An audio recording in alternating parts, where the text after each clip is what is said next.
Bismillahirrahmanirrahim. Assalamualaikum warahmatullahi wabarakatuh.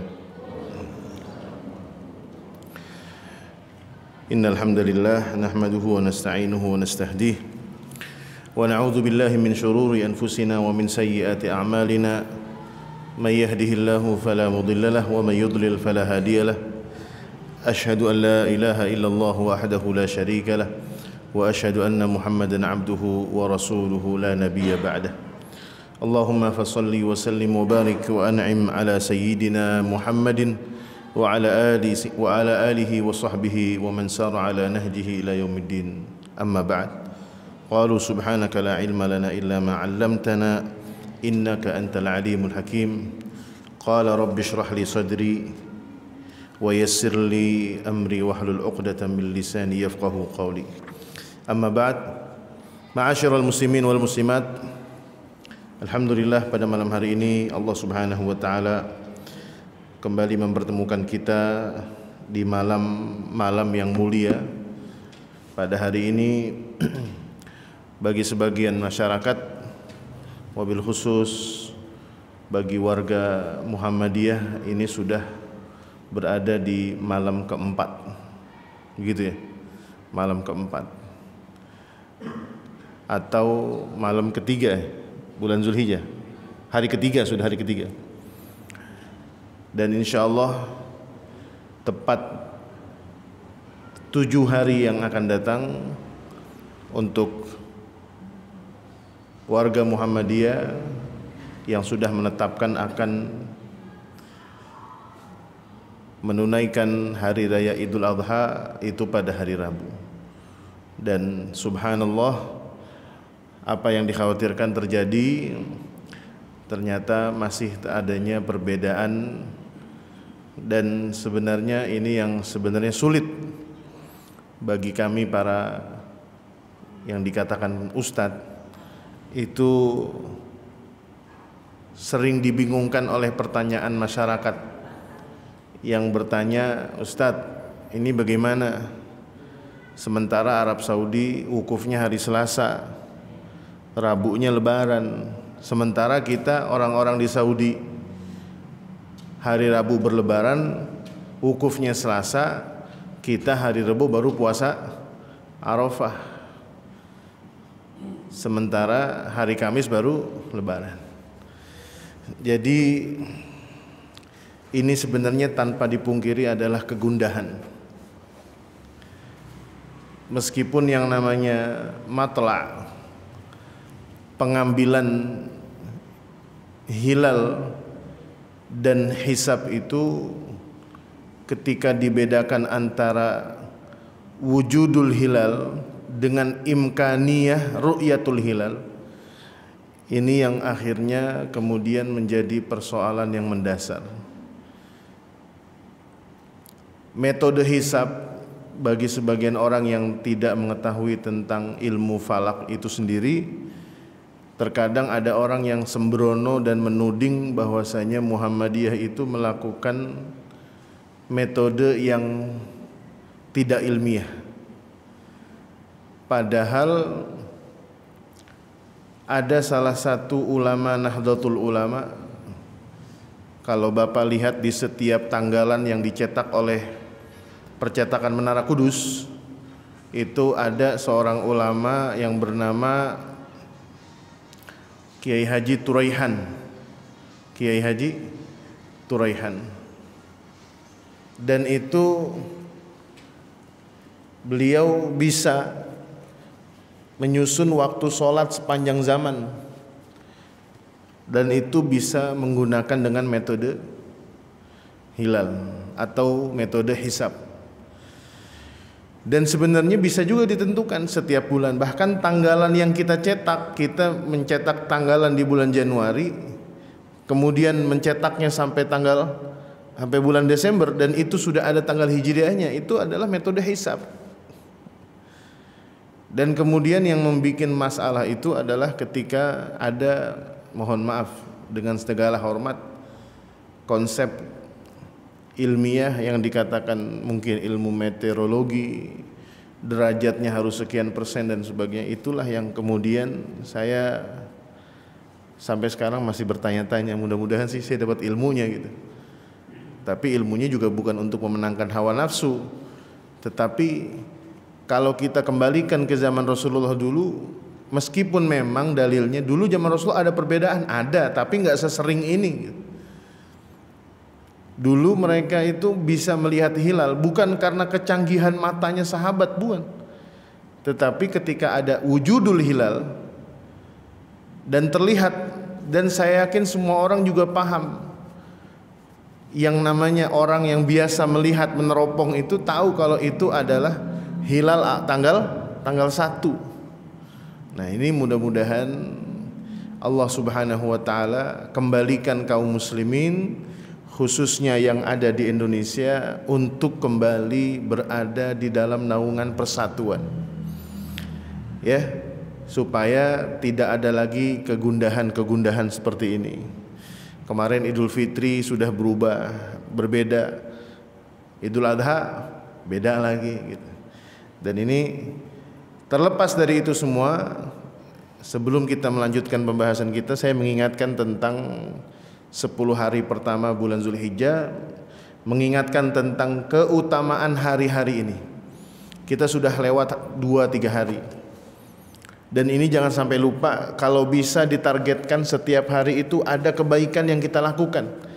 Kebaikan untuk diri sendiri seperti ibadah-ibadah, bertakbir, sholawat, tasbih, sholat, qiyamul lail, sholat duha, apapun, baca Quran, menimba ilmu, ini untuk pribadi, atau kesolehan-kesolehan untuk sosial, berbagi makanan. Kalau nggak puasa beli sarapan yang biasanya cuma 4 bungkus buat keluarga, lebihin 4 bungkus jadi 6 bungkus, yang 2 buat tetangga.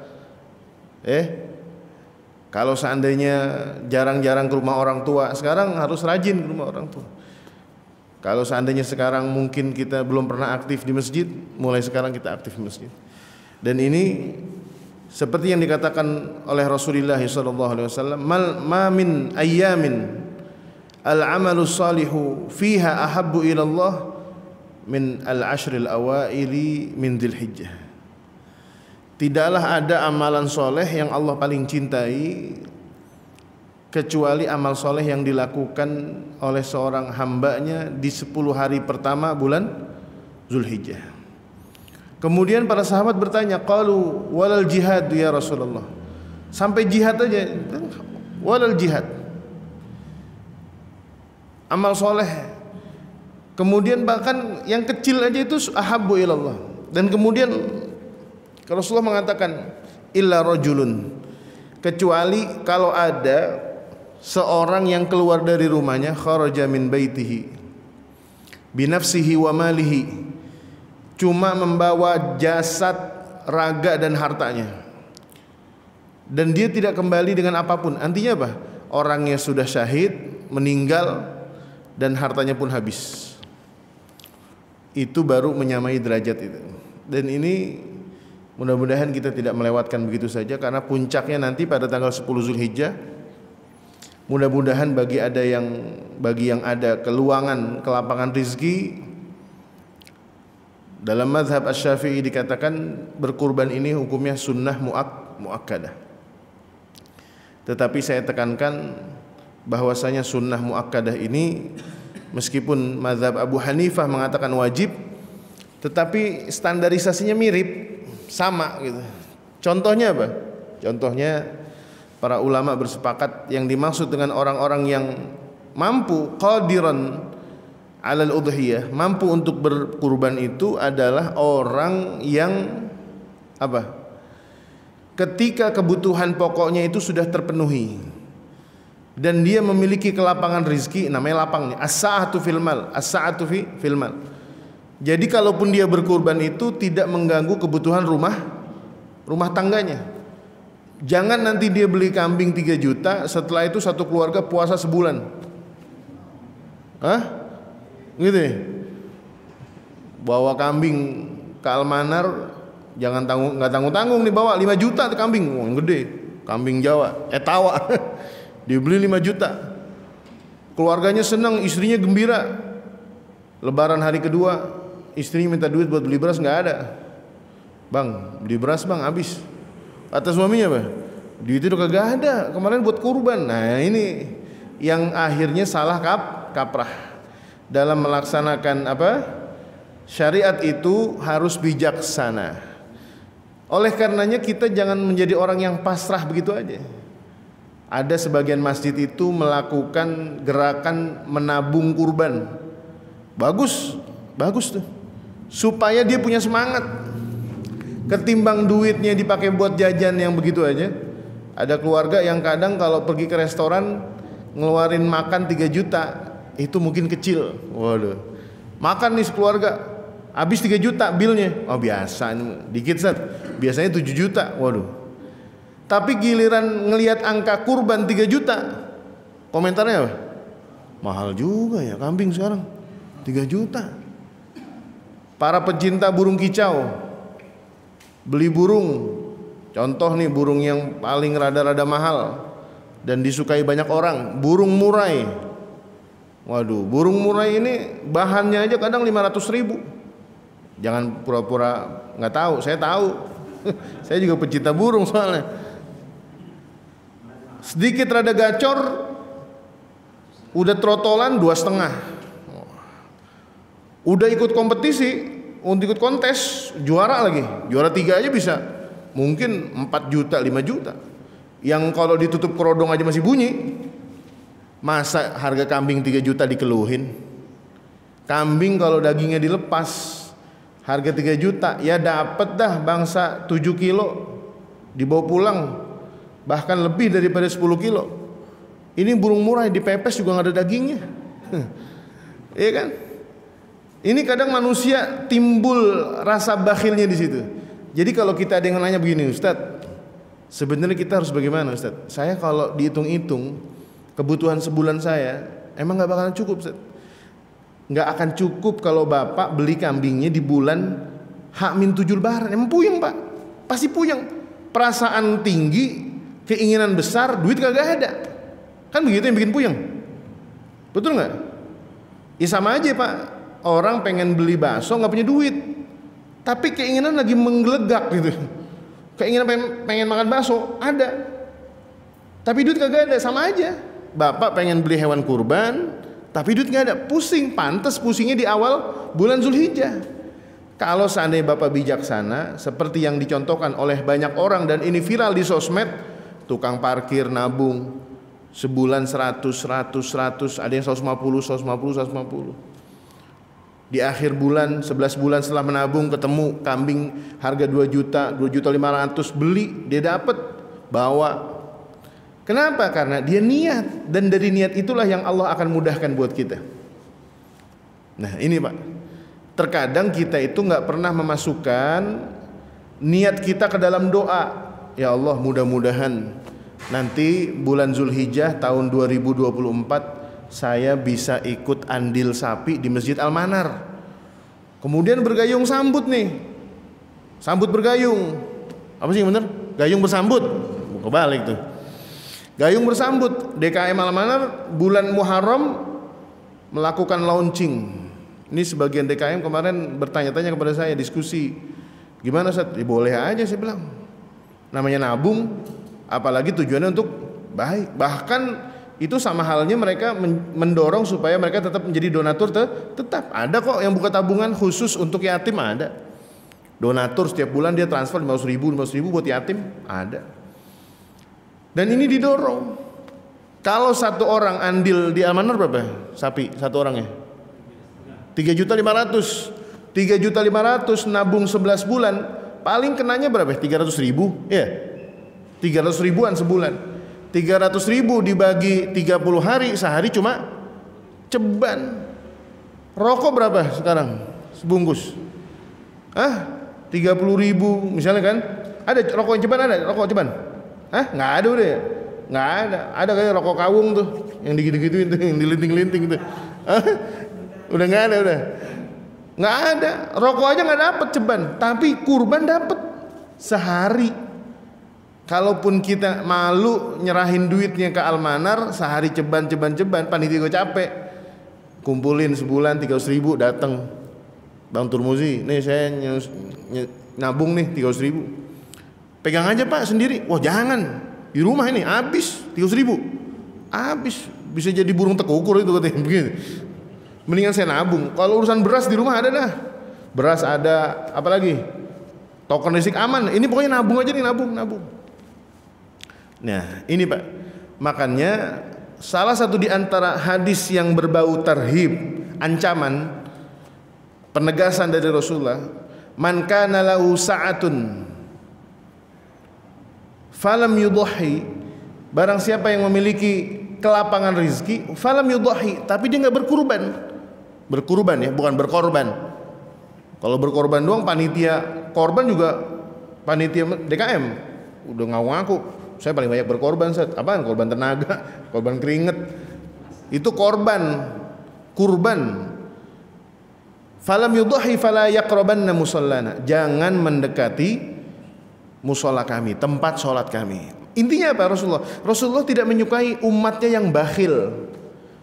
Tapi kalau kita lihat sekarang ini, ada orang yang pekerjaannya boro-boro UMR. Kalau lagi rame itu parkiran ya rame, kalau lagi sepi ya sepi. Ada yang ibu-ibu tukang pasar, kerjaan sayuran, berani beli kambing, tetapi tidak mengorbankan. Nah ini tadi saya katakan, asal kurban yang kita keluarkan ini, perbedaan para ulama, meskipun ada yang mengatakan wajib seperti Imam Abu Hanifah ataupun sunnah muakkadah menurut para ulama lainnya, tetapi mereka bersepakat jangan sampai keuangan yang dikeluarkan untuk kurban itu mengganggu stabilitas rumah tangga, karena syariat akan menjadi salah. Iya kan? Kayak orang berpoligami tetapi tidak sesuai bingkai syariat. Giliran dia punya bini 2, 3, 4, alasannya apa? Sunnah poligami. Iya sunnah, betul, poligami sunnah. Tapi gaji ente sebulan cuma 3 juta, penghasilan 3 juta, bininya 4, puyeng gak tuh? Puyeng. Akhirnya apa? Istri tua mengatakan, wah kagak bener nih, orang ngaji di mana nih, bilang sunnah tapi penjalankan syariatnya tidak tepat. Sama sebagian besar masyarakat yang telah melakukan aksi misalnya ekstremisme, aksi terorisme, itu disebabkan karena pemahaman dan pelaksanaan syariatnya tidak sesuai. Nah oleh karena itu, kembali kepada tentang salah satu di antara keutamaan di bulan Dzulhijjah ini, salah satu di antaranya adalah berkurban.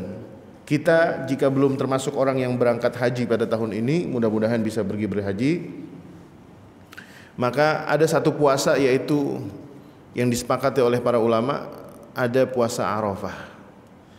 Dan puasa Arafah ini fadilahnya sangat besar sekali.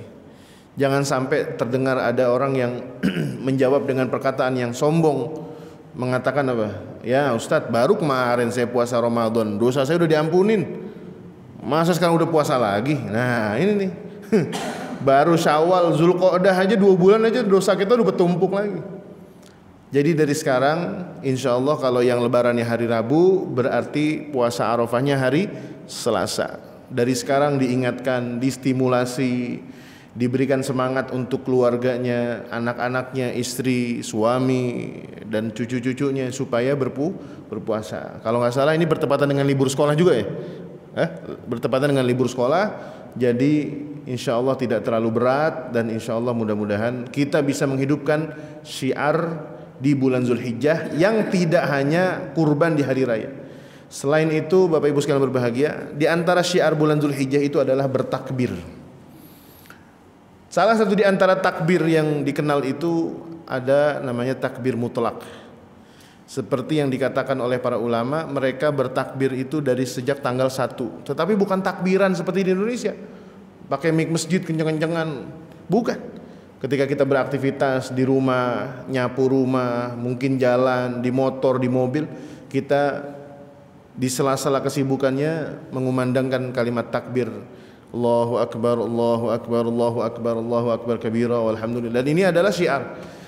Karena pastinya orang yang akan berhaji pada tahun ini yang mereka sudah berada di Mekah ataupun di Madinah sekarang ini, kalimat takbir ini adalah kalimat yang sangat menggaungkan, mewakili tentang perasaan mereka. Karena haji ini luar biasa, Pak. Haji ini luar biasa. Dan di antara amalan yang terbaik itu adalah ketika mereka sedang berhaji, adalah ketika mengumandangkan kalimat takbir, tetapi di saat tidak berihram. Tetapi ketika seorang yang sedang berhaji sudah mulai memasuki hari tarwiyah, kemudian dia berwukuf, maka dia dianjurkan tidak bertakbir, tetapi dia mengucapkan kalimat talbiyah, yaitu yang berbunyi labbaik Allahumma labbaik. Sampai kapan? Sampai seorang yang berhaji itu menunaikan atau melakukan satu dari 3 amalan di tanggal 10 Zulhijjah, hari raya Idul Adha. Apa? Kalau enggak dia sudah melakukan lempar jumroh Aqabah, atau tidak dia sudah melakukan apa? Pemotongan hewan, dan yang ketiga kalau dia sudah melakukan tawaf ifadah. Kalau satu di antara 3 itu sudah dilakukan, maka dia boleh bertahalul dan kemudian dia mengucapkan takbir Allahu Akbar, Allahu Akbar, Allahu Akbar. Makanya ketika orang-orang haji di Muzdalifah malam takbiran, besoknya lebaran Idul Adha, orang-orang yang sedang mabit di Muzdalifah itu kalau yang tidak mengerti hukum fikihnya, mereka akan ikut-ikutan takbir, apalagi nelpon ke Indonesia. Dari Muzdalifah nelpon jam 8 malam, di Indonesia udah jam 12. Speaker musola kedengeran Allahu Akbar, Allahu Akbar, diikut-ikutan takbir. Enggak. Dan itu belum boleh. Disunnahkannya nanti setelah dia di hari raya tanggal 10 di Mina, kalau ada satu dari 3 amalan tadi, melempar jumroh Aqabah atau memotong hewan kurbannya, atau yang ketiga melakukan ifadah, maka dia boleh bertahalul, tahalul awal, dan semuanya dihalalkan kecuali berhubungan badan dengan istrinya atau suaminya, dan kemudian dia boleh bertakbir. Dan ini hukum fikih dalam manasik haji. Dan ini salah satu di antara syiar yang perlu kita sampaikan, bahwasanya kita disunahkan bertakbir di setiap ba'da sholat fardu, dari mulai hari raya Idul Adha sampai sholat asar terakhir pada hari tasyrik. Berarti itu hari apa? Lebaran kalau Muhammadiyah Rebo, berarti Kemis, Jumat, Sabtu. Hari asar, sholat asar hari Sabtu itu takbir terakhir. Hari Sabtu ba'da asar itu berarti takbir terakhir.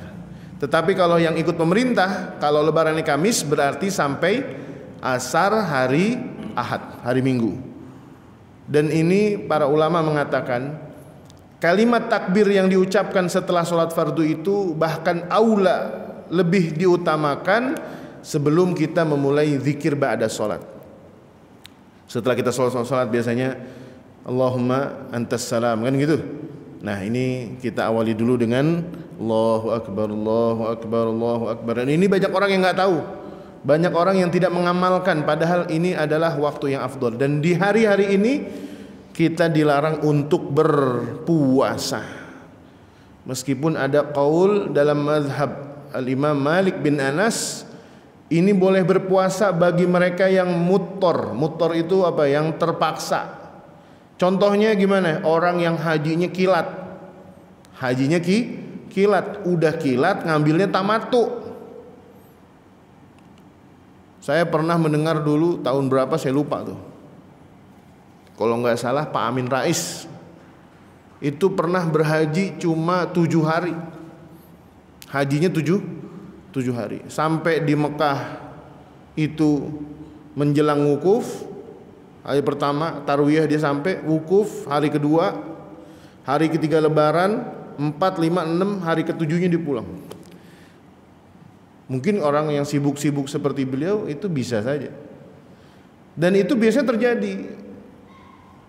Kurang lebih tahun 2017 itu ada rombongan dari Indonesia yang berhaji atas undangan Raja Salman. Ini saya doain mudah-mudahan bapak-bapak jamaah Al-Manar diundang sama Raja Salman, Pak.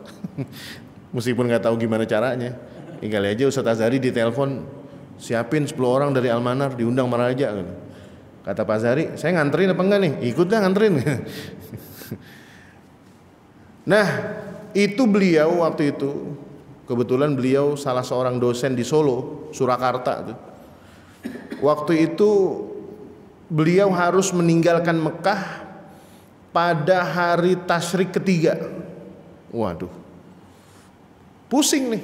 Pusingnya gimana? Karena beliau waktu haji itu mengambil salah satu di antara nusuknya. Dari 3 nusuk itu kan ada tamattu, qiran dan ifrad. Beliau berhaji dengan haji tamattu. Salah satu di antara kewajiban orang yang bertamattu karena menggabungkan antara umroh dengan haji, maka beliau atau orang tersebut harus melakukan sembelihan kambing dam. Terkena dam, kambing yang harus disembelih di tanah haram, harus di Mekah, dan harus dibagikan kepada fakir miskinnya Mekah. Berbeda dengan kurban. Di saat itu beliau lebih memilih puasa. Dan kalau diganti dam itu dengan puasa, salah satu ayyamin fil hajj wa sab'atin idza raja'tum. 3 hari puasanya di Mekah, 7 harinya di negeri asalnya. Itu aturan dalam Al-Qur'an. Silakan dibuka dalam surat Al-Baqarah. Salah satu ayyamin fil hajj wa sab'atin idza raja'tum. Beliau baru nyadar ketika melihat jadwal kegiatan, bahwasanya mereka akan meninggalkan Mekah itu di hari tasyrik terakhir. Sementara beliau belum berpuasa. Akhirnya dicari, beristisyarah, berdiskusi, tapi bukan dengan saya, dengan beberapa kawan-kawan, bahkan dengan guru-guru yang menguasai tentang ilmu manasik yang lebih baik, sampai ada yang mengatakan dibolehkan, dan itu adalah pendapatnya mazhab Maliki, Al-Imam Malik bin Anas, dengan syarat dia muttor, nggak ada pilihan lain kecuali dia puasa di hari itu. Akhirnya dia puasa tuh, habis Lebaran, Idul Adha, pertama tasyrik dia puasa, kedua dia puasa, hari ketiga udah mepet. Akhirnya dia minta penangguhan, keluar dari Mekahnya itu ba'da maghrib, bisa sampai dia buka puasa, baru kemudian dia pergi ke Madinah. Di Madinah 2 hari, kemudian udah pulang lagi ke Indonesia. Karena kalau nggak salah program tamu Raja Salman itu nggak lebih dari 2 minggu di sana. Mereka tuh cuma 10 hari apa cuma 11 hari gitu, cepet. Intinya kan bisa haji gitu aja sih. Pulang nanti ada huruf H-nya di depan kan begitu. Ya tapi ini tujuannya bukan itu Pak ya. Haji jangan begitu. Tujuannya jangan nyari gelar hajinya, jangan. Ini kadang masyarakat kita itu kadang terjebak dengan hal itu. Sepulang dari haji merasa banyak ongkos yang keluar, akhirnya tergoda kemana-mana pakai peci putih. Padahal ini beban Pak, peci putih ini beban moral, beban mental. Supaya apa? Supaya dia ada yang menasihati, saya ini sudah berhaji, akhlak saya harus lebih baik, perilaku saya harus lebih baik. Bukan tujuannya supaya dipanggil. Kalau udah pulang haji nggak dipanggil haji, kagak nengok deh. Bang, jalan aja sembarangan. Udah haji gue nggak panggil bang doang. Bang haji dong. Oh, udah jalan setengah kilo, kagak dipanggil juga. Panggil besok kalau panggil saya pakai bang haji, baru saya nengok. Oh gitu. Jangan kayak begitu, jangan. Karena haji ini, Bapak Ibu sekalian, kita tutup nih, karena kita baca sedikit nanti masalah sirah. Haji itu adalah keimanan. Ini silakan tanya Ustadz Azhari yang lebih lama tinggal di sana daripada saya. Haji itu keimanan Pak, demi Allah itu keimanan.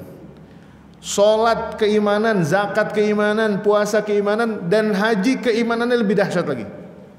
Kalau di antara kita yang memikirkan secara logika, pergi haji dengan biaya ONH reguler berapa sekarang?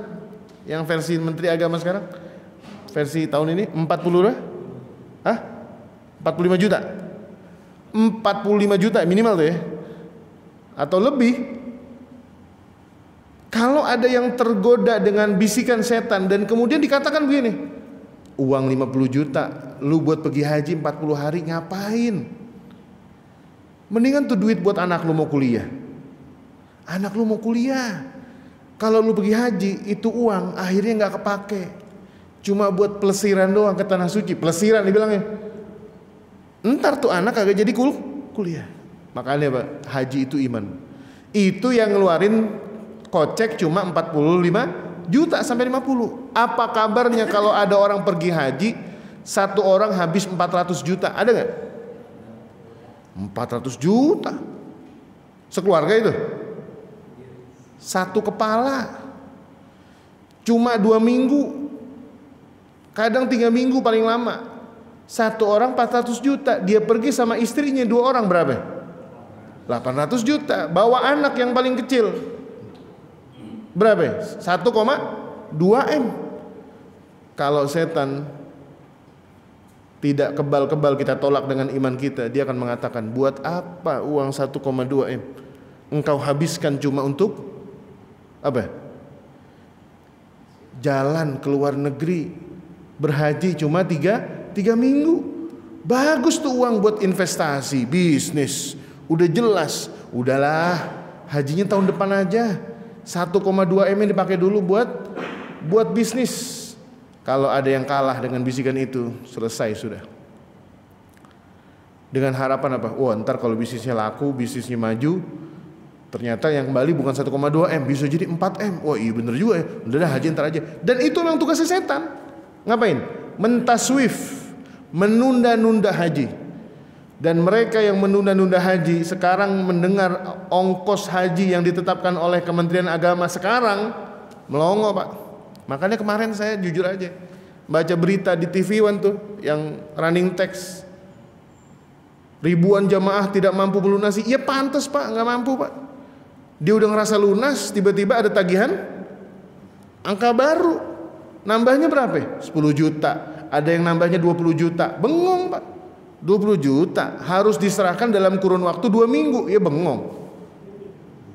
20 juta dari mana 2 minggu? Gaji siapa? Kecuali orang Betawi, kos-kosannya 20 pintu, Wan Baji nih, kontrakannya 20, SPBU 2, Alfamart 5, itu 20 juta sih, Dehem doang juga dateng. Ini berat Pak. Ini yang dikhawatirkan oleh Sayyidina Umar bin Khattab. Kata Sayyidina Umar bin Khattab, berhajilah kalian di usia muda. Ajilu bil hajj, segerakan berhaji. Sebelum datangnya waktu zaman satu waktu kita tidak akan mampu lagi berhaji. Duit ada Ustadz, tapi lagi Covid. Bener nggak? Kapan tuh?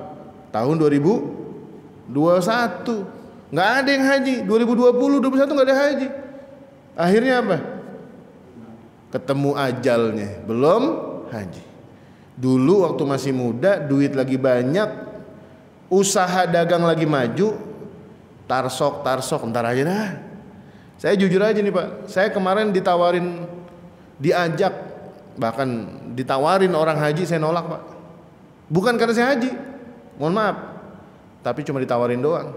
Coba Bapak sekarang pergi ke Bank Syariah Indonesia, Bapak mau haji Pak? Jawabannya apa semua orang itu? Hah? Bapak pergi ke BSI, Bank Muamalat, ditanya kan sama kasirnya, Bapak mau haji nggak Pak?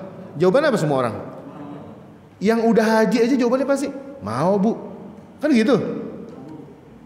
Tapi saya tanya nih ke tellernya, ke customer service-nya, ini ibu nawarin doang, ngajak apa membayarin? Enggak Pak, kalau Bapak mau ntar saya bukain tabungan haji. Oh kalau itu saya nggak mau, kirain mau dibayarin, kalau saya mau begitu. Nah ini jangan nunggu dibayarin dulu baru berangkat. Ntar kayak gimana guys, yang penting saya doa aja deh, tahajud. Bener, bagus.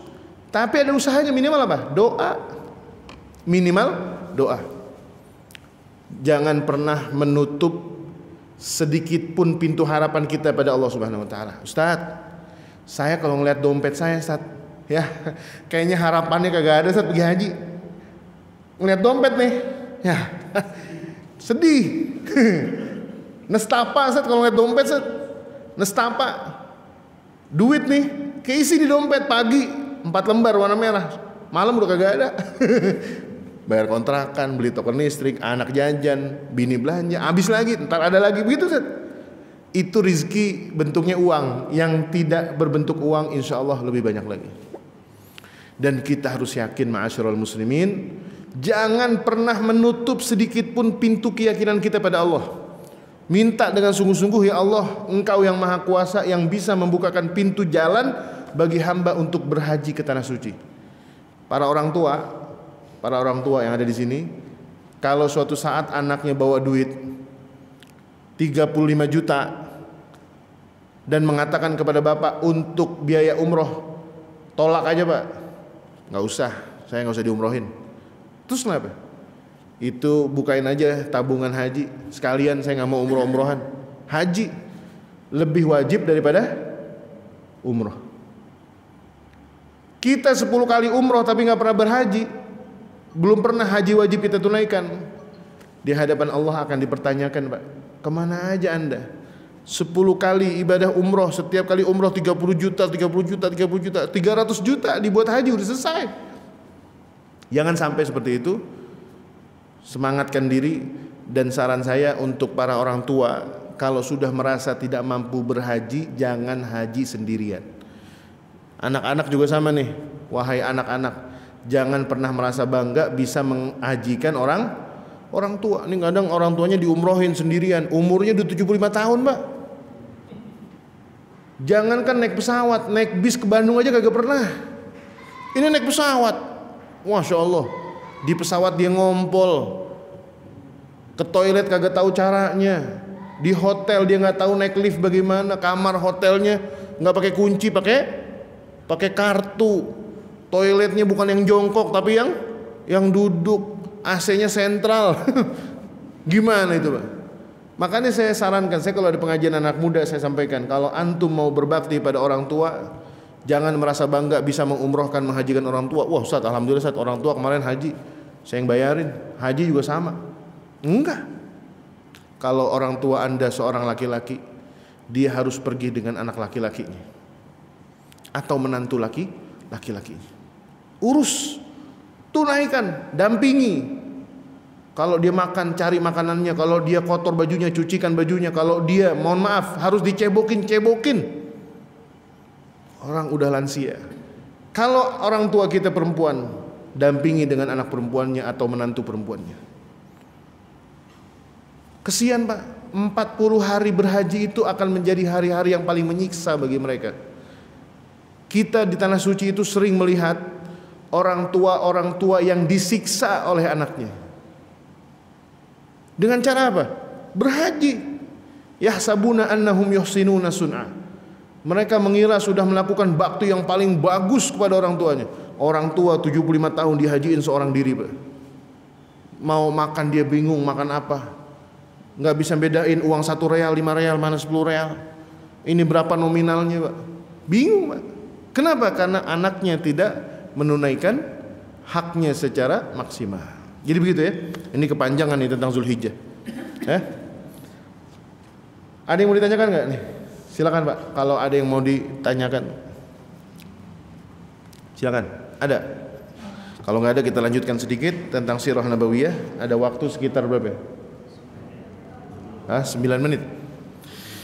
Kita sudah sampai kepada detik-detik keberangkatan Rasulullah SAW menuju ke kota Yathrib, yang saat itu nanti akan diganti menjadi nama Al-Madinah Al-Munawwarah.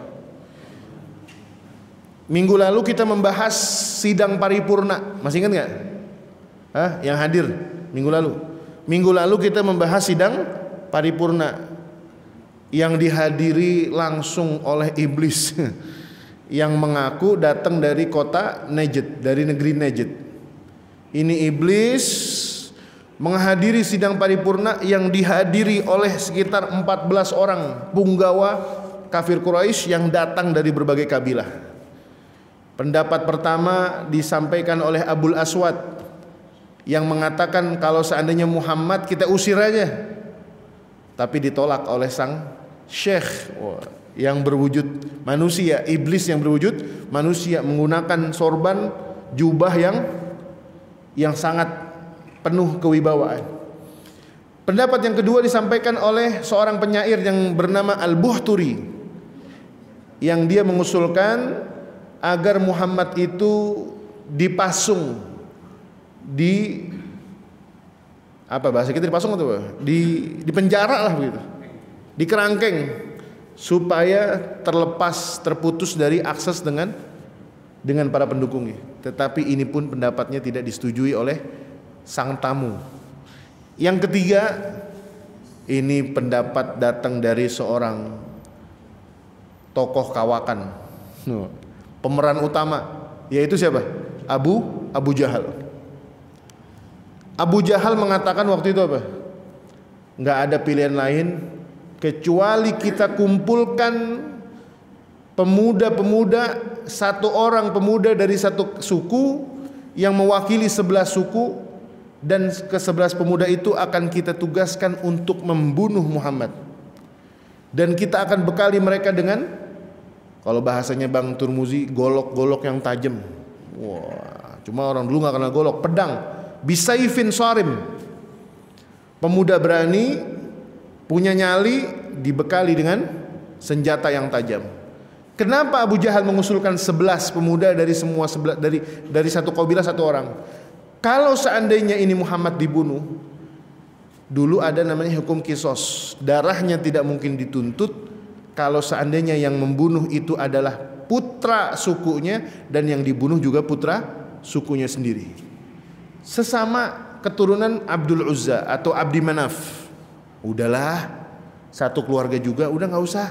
Berarti tidak akan ada darah yang dituntut. Dan pendapat inilah yang didukung, disetujui oleh siapa? Seorang tamu ahli, tamu pakar, iblis yang mengatakan, nah ini nih pendapat, dan dikumpulkanlah 11 orang. Disepakati mereka yang akan menggeruduk rumah Rasulullah. Yang pertama siapa? Tidak lain tidak bukan, yaitu Abu Jahal bin Hisham. Seperti yang saya sampaikan, Abu Jahal ini panggilannya, ini versi orang Islam. Kalau orang kafir menyebutnya bukan Abu Jahal tapi Abul Hakam. Orangnya menurut teman-temannya katanya orangnya bijaksana. Kalau kita kan kagak. Abu Jahal. Yang kedua Al-Hakam bin Al-As.